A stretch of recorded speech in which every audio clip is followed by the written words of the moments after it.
Hey, Morning. Hey, how are you? good. How are you doing? We're here. We're doing good. We're here. It's early. It feels early in the middle of a Gen Con. Is It's how only day two. I know, and that's the magic of Gen Con. Is it's only and it gets bigger every. How many Gen Cons have you done? This is my second Gen This is your Con. second, and this is for me six. And yeah, it gets bigger.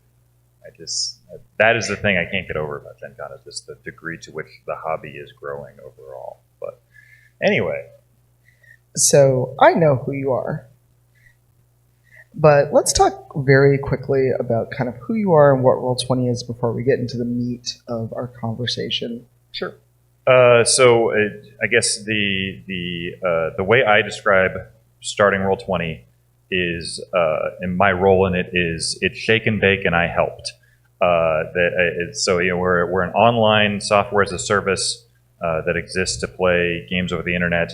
I think the funny thing about it is that the three of us who made it, Riley Dutton, Richard Zayas, and myself, were not really big. We had played like a little bit of fourth edition Dungeons and Dragons and not much else. And because of that, we were looking for a way to reconnect online with each other because we'd moved across the country from each other, and Halo was not cutting it because there's not enough conversation was possible over that, and we decided that we wanted to try to play D&D again. And so we tried the other solutions out there, and you'd spend a half hour setting it up, and you never got to play. And so Riley came up with a method to do this, and it was my weird idea in 2012 to put it on this thing called Kickstarter. And from there, we were just kind of off to the races and making it up as we go along.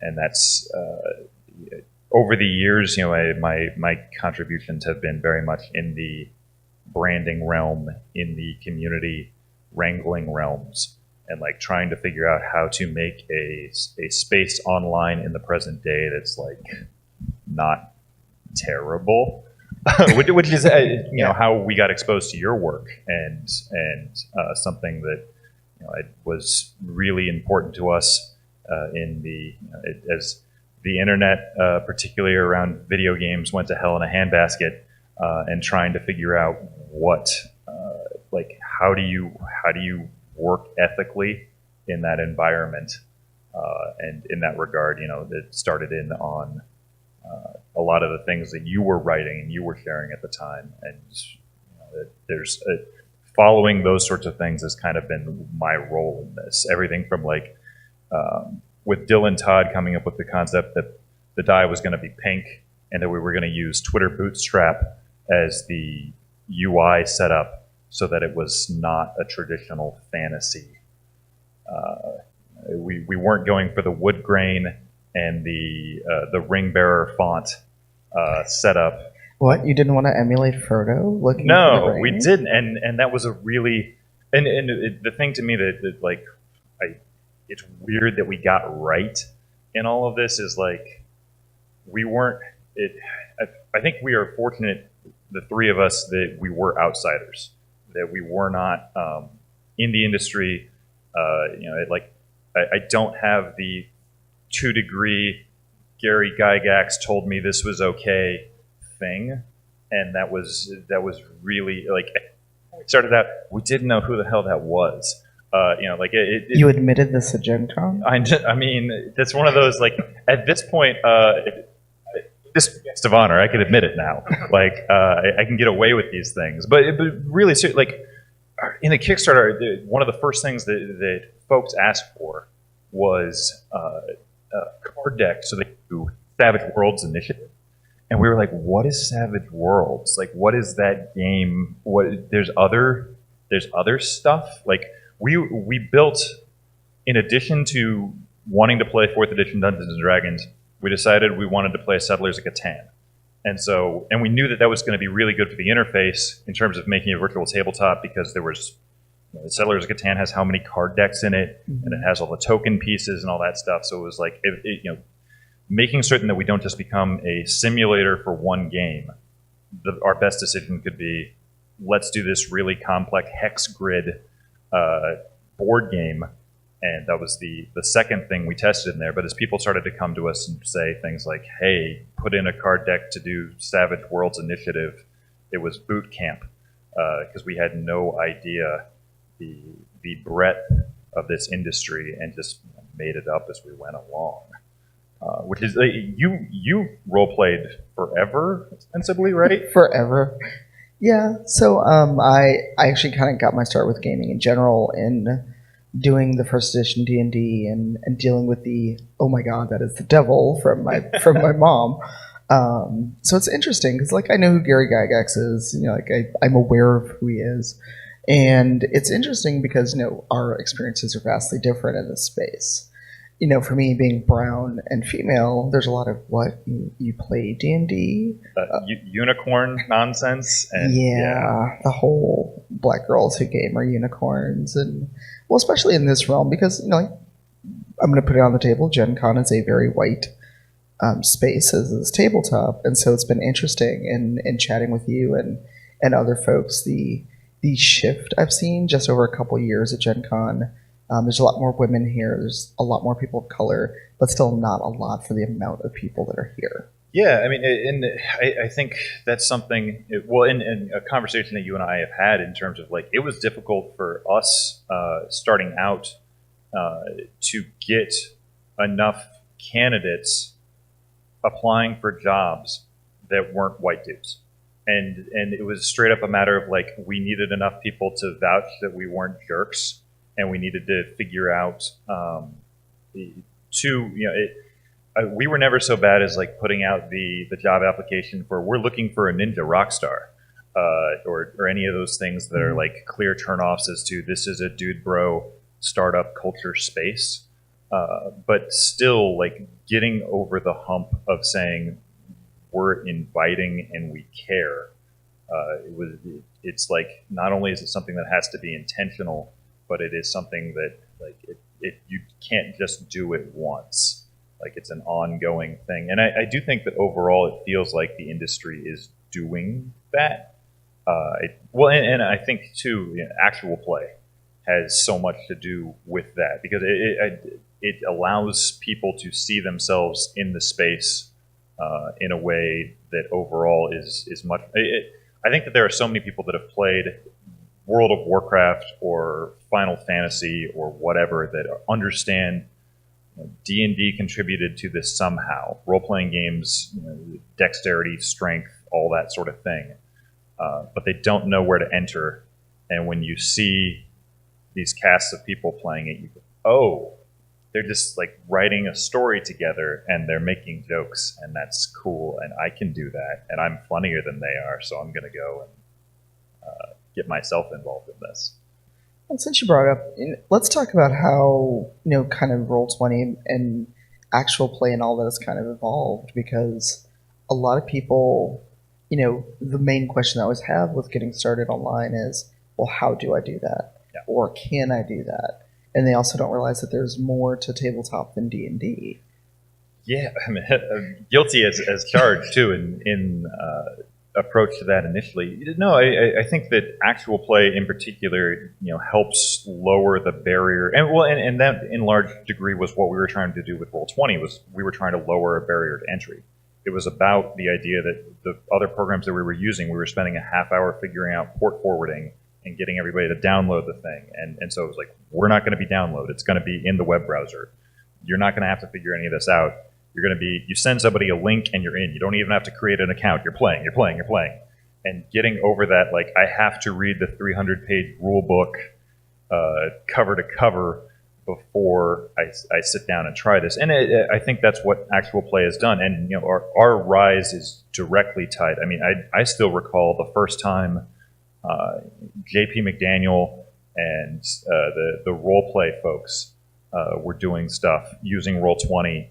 And it was on a Sunday night against Game of Thrones, and there were several thousand people watching, and I'm like, oh. And then the signups on Roll20 were bigger the next day, and it was like, oh, like this is the thing. And it's been funny to see like the rest of the industry, they don't have that direct data point. Like amusing to me, and maybe less amusing to some people, like we forget that Critical Role started playing Pathfinder first and then switched to D&D. Like things, like the entire industry, we draft behind what is happening from that creator streaming angle, and I think that is something that is I don't know. That's the future of games.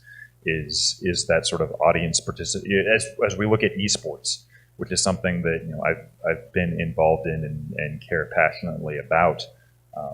That is, we're watching somebody play a video game who isn't us in the same way that we watch people play basketball that aren't us, because it's entertaining and you learn things. Like even as a 6'7" human being that plays basketball, even if I didn't, you're learning things about how to play that game that you would take and you would want to bring back to yourself. So I don't know. Watching games is cool. Well, it's interesting because I do play Overwatch, but it was really weird. I was at a different conference before this one, and Overwatch League was on regular TV, not cable, not just Twitch. It was like just regular ABC. Yep. And it's like, this is not something I ever expected. But I think the thing that's wild is like how much sense it makes. Other than like, I find Overwatch personally hard to watch because it's like watching a soccer match with GoPros attached to everyone, and I can't keep up with it.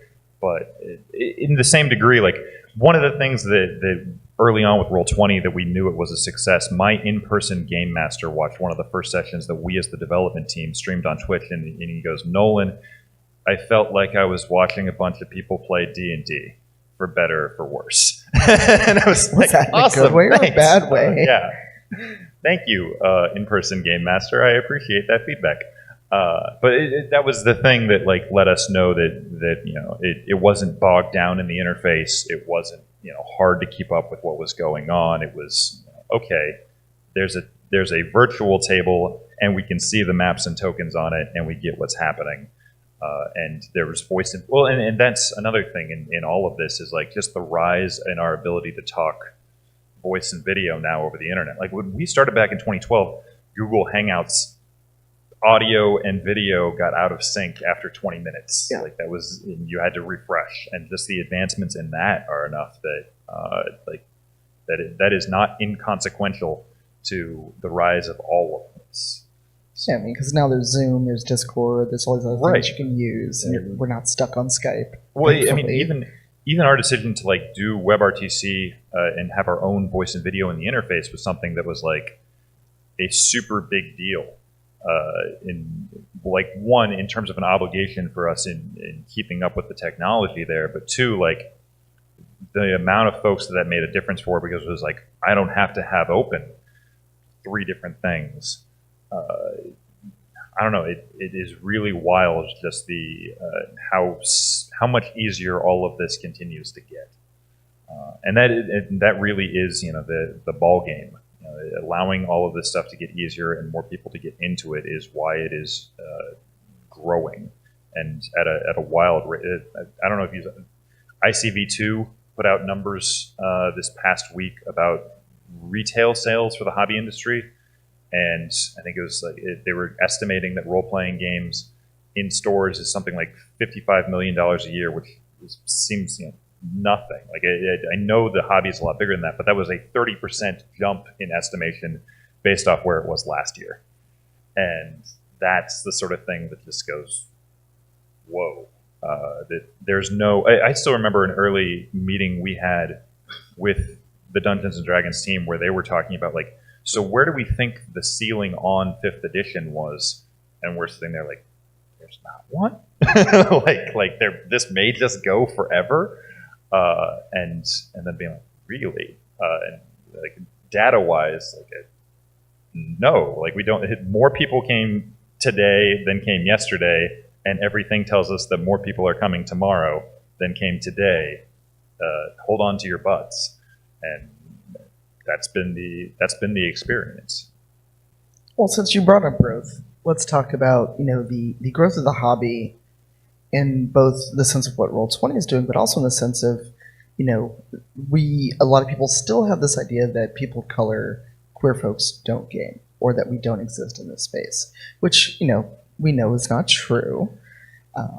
Well, and the extent to which it is not true and has been again, like it was when I see these folks with their what is it, get woke, go broke nonsense out there, I do think back to the fact that like the pink dye was intentional, and every choice that we have made has been in a space of like being welcoming and as World of Warcraft players, being in a guild where half of Ventrilo was femme, like it was a natural decision to move towards that. But I do think that there are definitely points along the way where we got specific feedback about things, like people coming to us and saying, I can be myself in Roll20 in a way that I can't in traditional video games because there's no avatar that's anything close to me. And getting that sort of feedback, it has an impact. Like it definitely, and that is something too. As a fan, as a consumer, don't underestimate your ability to affect developers by sharing with them. This has had a positive impact on me. And that is something that early on the amount of that sort of feedback that we got that was I get to be me on Roll20. Thank you. It really informed policy for us. And became so on Roll20, like rule-wise, in terms of looking for group interactions and stuff like that. Don't pass judgment on another game. And so what that meant was like no running by and being like, I hate the addition of the game you're playing, but also why are you why is it a queer game? Like, no, like either apply to the game because you're interested in being a part of it, or go run your own game. And that was something that the entire mindset for that came both from like wanting to avoid message board addition wars, but also the concept that like, if you can accept an orc, that you're pretending to be an orc, I can also accept your pronouns and who you actually are, in addition to this thing. And that was something that on the one hand is small, but on the other hand, you look at the amount of game development that has taken a much longer, is still not there. And it's something that's not insignificant, despite being something that it costs nothing. That is one of the things that's wild to me. The times when the game development, well, it's more polygons to make a woman exist, and it like come on, the degree to which this matters and help.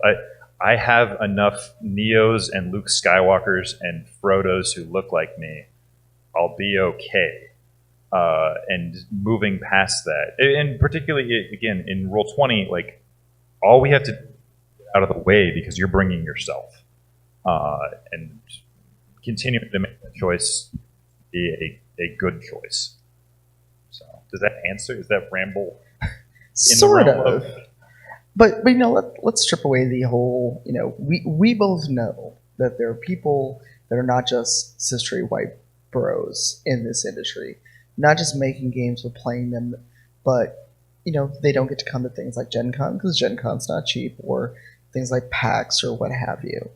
So, in an ideal world, and be as blunt as you like, what would you think would have to happen for us to get past this weird idea that people other than like white dudes or cis white women, because a lot of times it's like, look, we've got one redheaded white woman, look, we're diverse. And how do we get past that and and be as blunt as you like, because I know what I would say, but I'm also very foul-mouthed, as you know. So if you could just have your druthers do whatever you want, money was not an object, what would you do to kind of bring this about? We have to remake capitalism. I mean, like I don't know. Fair. I mean, I know it's a big question. Yeah, I think it is that's in large part a political question, and in that regard, though, I'm definitely one of those folks who believes that everything, like the act of continuing to live, is a political decision, and all things expand from that.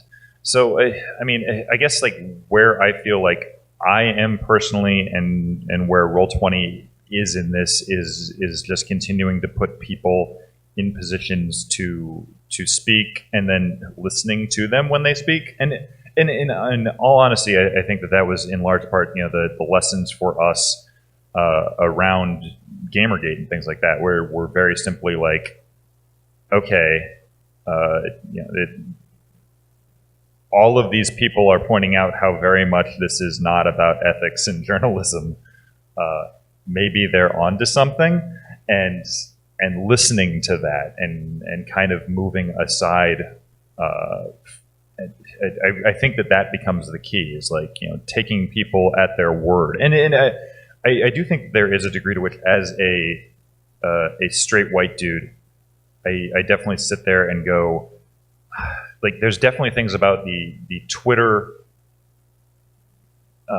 attack mode that spook me, but at the same time, it's like, well, institutionalized racism is also spooky, so let's let this thing figure itself out, and you not stepping in to police that, not stepping in to say, well, I, as a person who has position in this industry, am here to police the tone on this conversation, and just getting out of the way and letting the other people speak, and retweeting, spotlighting, highlighting, and bringing in those people to speak, even if at times they are saying things that are directly uncomfortable. And that's something that I think a lot of people struggle to do, because they're like, well, when does this turn on me? When will my comfort and my setup get put at risk? But it's like, all of these other people's comfort is already past risk into the bad zone. Help. And that's, I don't know, is that an answer to that question? It's sort of an answer. I'm trying to guide you there. I'm trying to get you there. Okay. Where do you want me to go? Well, specific to the industry, how do we get past the idea that people like me don't exist, or that we don't belong? And it's not even that, and I should say that it's more that there's a lot of, how dare you have brown people, how dare you have women, how dare you have queer people in a setting or in a game. Why are you forcing these? Why are you forcing them? Because, I mean, have you ever played or heard of Blue Rose? Yeah. So, Blue Rose is very, very intentionally queer. Yeah. And, there are people like, oh my God, why must you do this? And it's like, you do realize that queer people exist. And we do get to exist in a fantasy setting where there's elves and dragons. But, a queer person, or stay with me, a queer brown person is a bridge too far for some people. Yeah. There's a woman on the front of my World War II video game. How dare you? Yeah. Yeah. I mean, that's one of those things. I think that there's an element of folks that we will never solve for in this equation, and it's almost a scenario of just like waiting for the dinosaurs to die out. Like the climate is changing, and so eventually the dinosaurs just don't survive. But I don't know that there's a way other than continue. I think that there is definitely an element of which things have changed so much in the past 4 years alone, in terms of our ability to have this conversation, or just the degree to which people think about this stuff and have vocabulary for it, that is different than it was. I don't know if we got ethics in gaming journalism, but we learned about feminism along the way. And I think that is an intersectional feminism along the way. And that's probably the good thing. In terms of like the ways to accelerate that, it's putting more people like you at the front of the room, and making certain that your message is getting out there, and that you have decision-making power within that, and working along with that. But that is that means other people are not at the front of the room. And I think that is something that terrifies, to some degree, folks, and how to get them past that, and how to get them comfortable. And I do think that there's a degree of all of this that is. I swung by the Jordan Weissman talk for this setup, and he was talking about there are so many more people making content now, period, than at any. And you look at that, in movies and television, and it used to be prestige cable television was The Shield on FX, and and The Sopranos, and that was it. And now we could spend literally the rest of our time here naming off prestige television, and I think in that regard, as the space continues, one, the audience continues to expand. There are more people doing more consumption, but as the creators expand as well, I think it's trying to find the ways in the marketplace to help all creators have a chance to be seen and to connect with their audiences. And that is something, though, that there is a element out there that, it's unnatural that the queer brown woman is front and center in this. And it's no, it's not. Just because that's not what the Hollywood committee selected to do in our lifetime doesn't mean that they didn't exist, that they weren't important, and I don't know. So much of that, although, is I don't have anything to contribute to that other than getting the hell out of the way. And that is, as a platform, I think the thing that is part of that is recognizing, I hate this whole steam right now is well, we're not really curators and we don't really have, and it's no, you are. You are making choices and embracing that and recognizing that, as a platform, if you really want to have your private Nazi game on Roll20, I guess whatever, I don't want to know about it and I'm not digging for it, but I'm not going to give you a platform to promote your Nazi game on Roll20. And that is a choice, and that's intentional, and that is something that my co-founders and I decided. Are you familiar with Fatal? A little bit, yeah. Yeah, and that's a game that the amount of it's a game that's intentionally perverse and it's taking role playing and figuring out what's the cruelest, most evil, weird version of it we could make.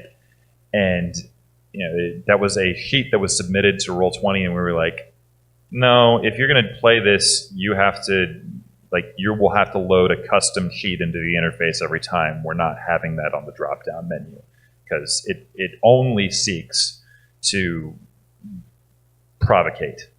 And so I don't know.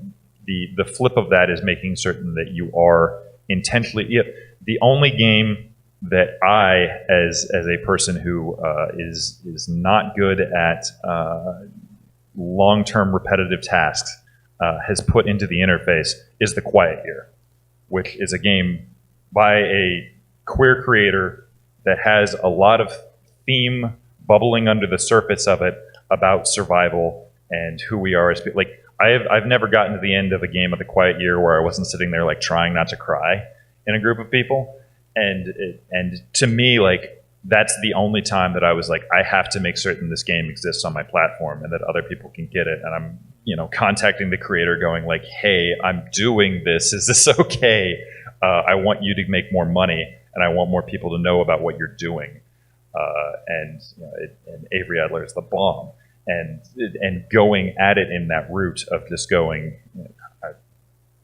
spotlighting intentionally and making certain that those things exist is part of how we solve for getting over. But we will never fully be over these people who are threatened by or somehow think it is unrealistic until it's just so ubiquitous that everybody is looking at them what the hell are you talking about?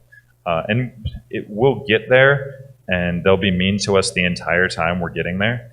But well, since you brought that up, no, I was just thinking about streaming because a lot of what Roll20 is doing, a lot of what other channels have been doing is very intentional, is getting more people of color in front of the camera and getting more people that are not the same scruffy, bearded white dude in front of the camera.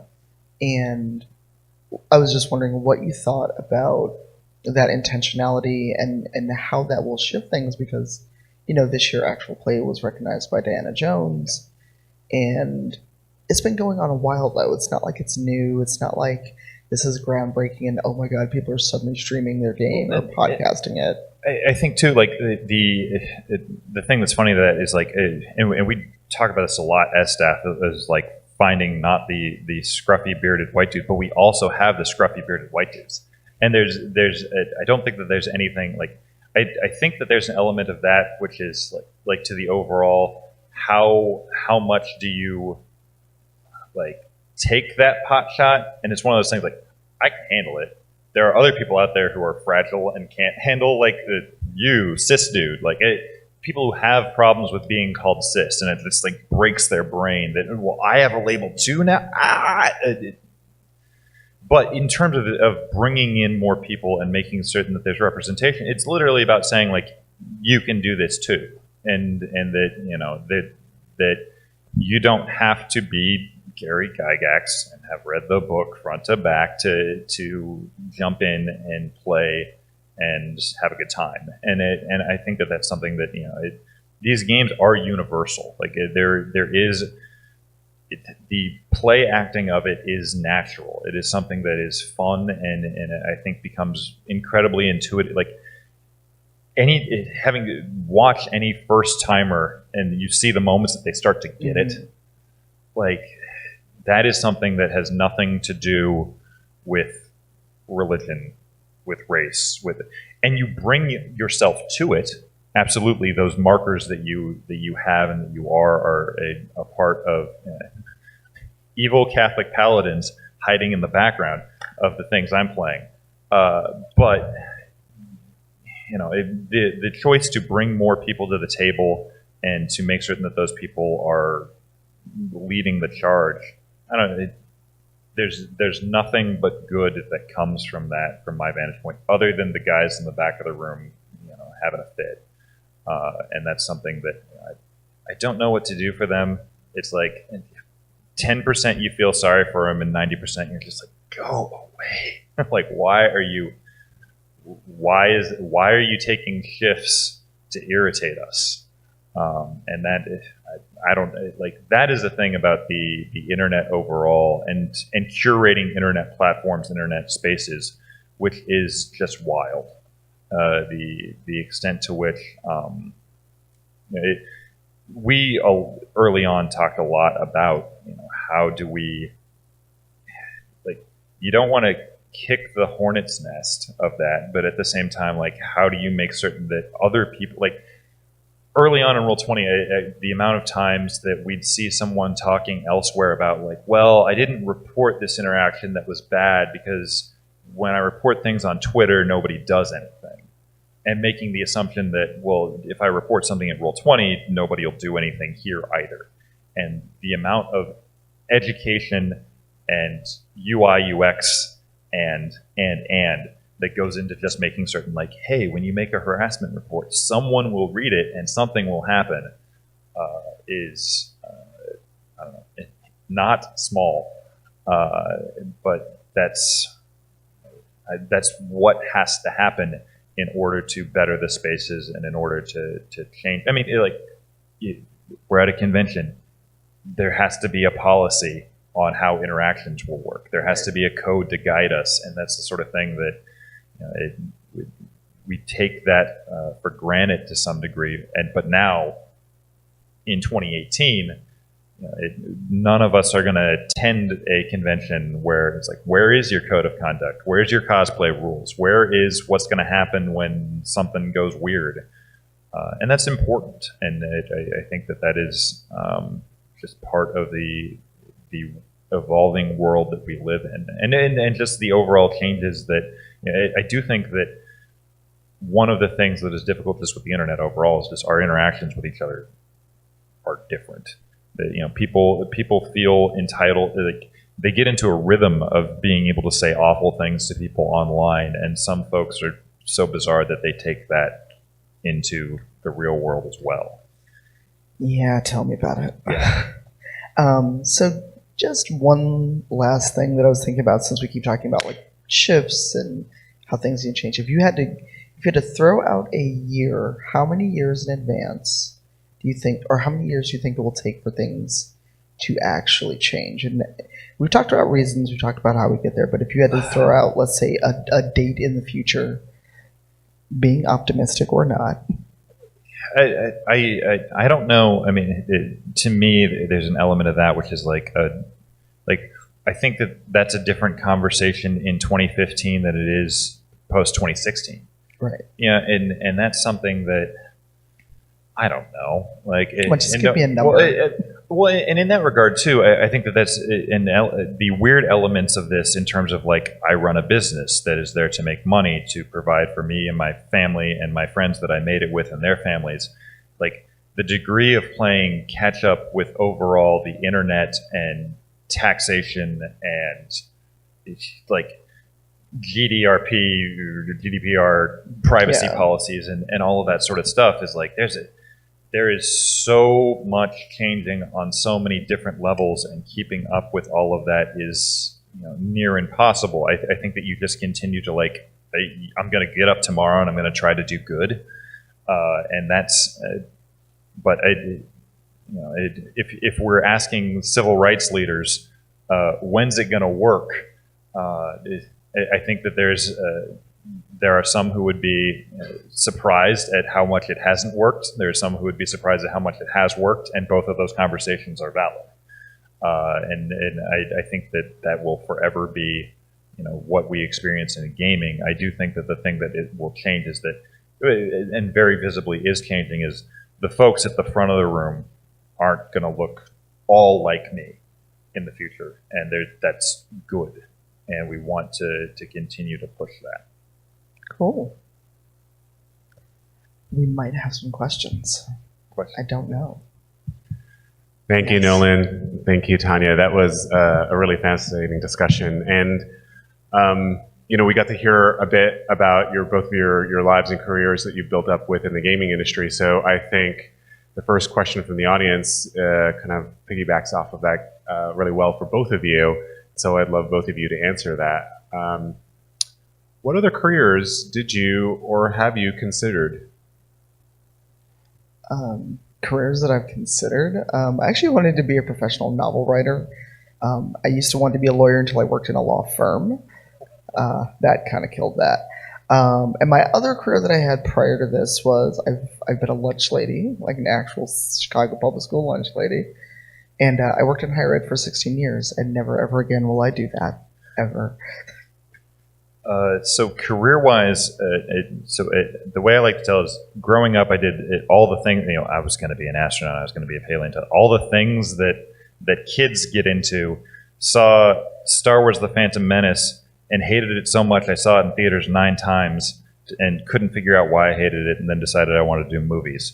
Went to film school. Still desperately want to do movies, have sold vacuum cleaners, have sold timeshares, have worked 6 years of law enforcement dispatch, and then had a blossoming career in comics that was going pretty darn well before Roll20 got in the way and disrupted a completely different industry.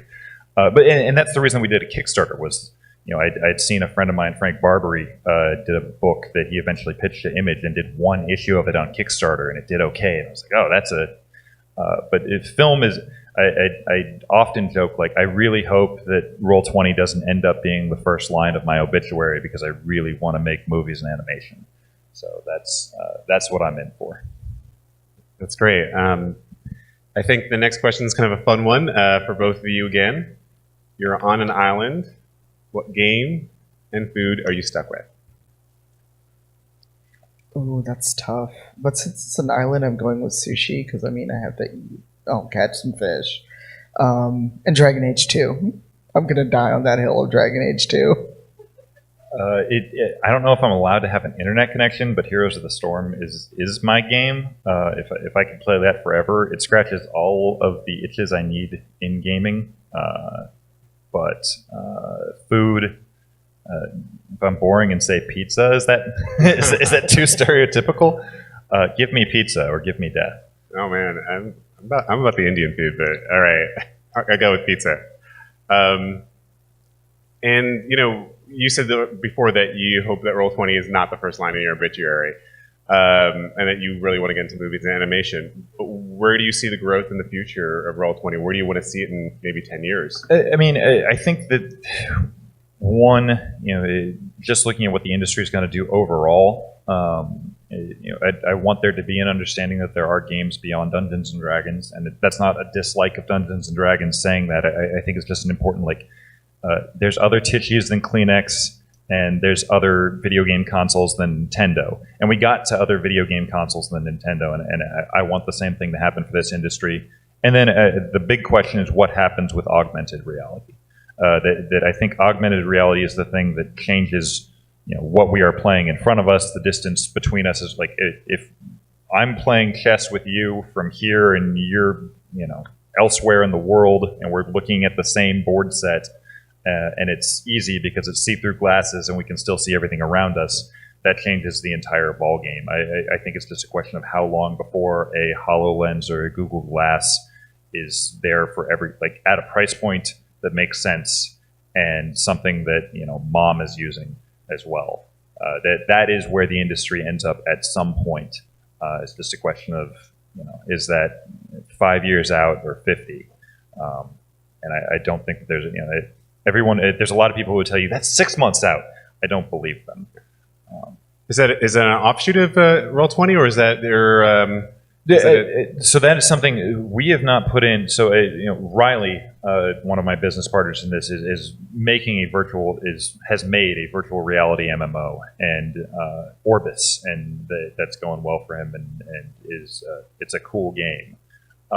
So it's like we definitely, as an ownership team, understand where the technology is and kind of when we have to get into it. We're not just sitting on the sidelines waiting for it to happen, but we also recognize we don't need to sink any development in. There's so many other things that we could tackle right now that haven't. And I think too, in terms of Roll20 being something that we've always focused on, low barrier to entry. That it's in the browser, it's fast to get to. If we start moving towards augmented reality, that barrier to entry gets a lot higher right now, because it's not, it'd be different if it was, where the cell phone is right now. Once augmented reality is to that point where we're sitting there and everybody has one of these sets on their head, okay, yes, absolutely. We have to be there before that, but we're nowhere close to that. But I do think that is something that if you are in this space and you aren't thinking about that eventuality, that's weird. Because it does seem to me apparent that at some point that's the direction things go, but that's not a tomorrow conversation. I really think that it's 5 or 6 years out. And Tanya, for you, where's I Need Diverse Games going? Where would you like it to be in 5 years, 10 years? Eventually, I'd like to put myself out of business and not have to do this. Hell yeah. But in 5 years, I'd like to have physical locations. I'd like to have people internationally doing the work, because I keep getting asked to go to things like MCM or Gamescom, but until resources get better, can't do that. So I'd like to have people that I could kind of send out globally of, well, you're in the UK, you're in this country, you're in Australia, so I'm going to send you to PAX Australia. 10 years, I'd like to have an actual office with employees, or rather people who work for the nonprofit. I guess you'd still be an employee for a nonprofit.